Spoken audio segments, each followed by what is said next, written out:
Good morning mga sis, this is Balanga Vlogger, a day in my life as a content creator ng Bataan kay Mama. Sabi ka na lang talaga ng let's go!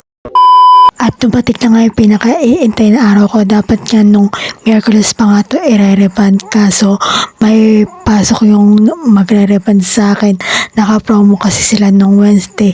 So ngayon na lang ni-refund ngayong Webes. At nakaligo na nga pala ako sa mga oras na yan. Nag-sunscreen lang naman ako dyan. Nagpulpo. Tapos syempre nagsuklay na din tayo. Dapat nga sa mismong bahay namin ako aayusan. Kaso may kasabayan ako kaya ako na lang yung pumunta sa kanya. Tamang video at tamang pakit nga lang tayo sa camera niyan. Fast forward, nandito na nga ako sa bahay nila at yan nga yung pangunang nilagay niya. Bago niya nilagay yan, binasahan niya muna yung buhok ko. Tapos, pinatagal nga lang ng 1 oras. Tapos, yung pangalawa naman yung nilagay niya, yung botox. At yan, binublower na nga yung buhok ko niyan. At naka-plancha na nga yung buhok ko niyan. Pina-plancha na.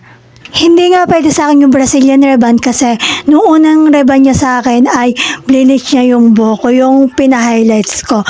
Tapos, nagkulay pa ako nung black nun. Pwede lang sa akin, nilagay niya lang sa akin ay yung botox. Ayun, magiging matibay at healthy daw yung buhok ko. Tapos, binawasan niya nga rin yung buhok ko niyan kasi dry yung dulo, pati yung sa may bandang harap ko. Nilakahan niya yung bawas nun. Tapos yung sa likod, 1 inch lang yata yung binawas niya. At ayan nga pala yung before. At yan din yung after. From curly to straight na uli. At shiny siya. Maganda yung pagka-reband sa kanya. At mahaba rin pala yan. Kaya nga lang, binawasan ng konti. So, umikli. Pero mahaba pa rin naman siya. Napaka-shiny nga niya at napakaganda. Maganda talaga yung pagkagawa sa akin. Dati pa naman talaga, maganda na siya gumawa. Mas maganda nga lang ngayon dahil ibang gamot na naman yung ginamit niya na pang-una ngayon. Mas shiny at mas gusto ko ngayon yung buhok ko.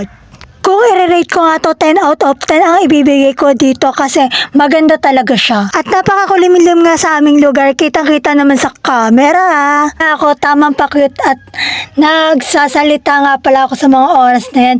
Tamang video lang ba? Kumbaga. At tamang pa-cute lang sa camera. Siyempre, sama na din natin to kasi sayang to.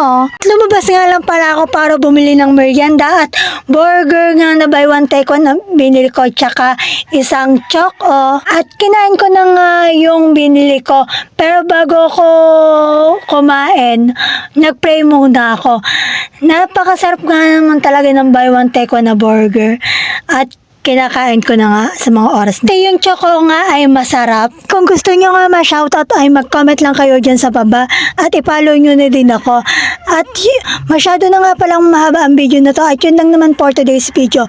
Wag nyo kakalimutan mag-like, comment, share, and follow at mag-subscribe na kayo sa aking YouTube channel at pag-follow na din kayo sa aking FB page. At yun lang. Bye. God bless. Salamat sa support. I love you all.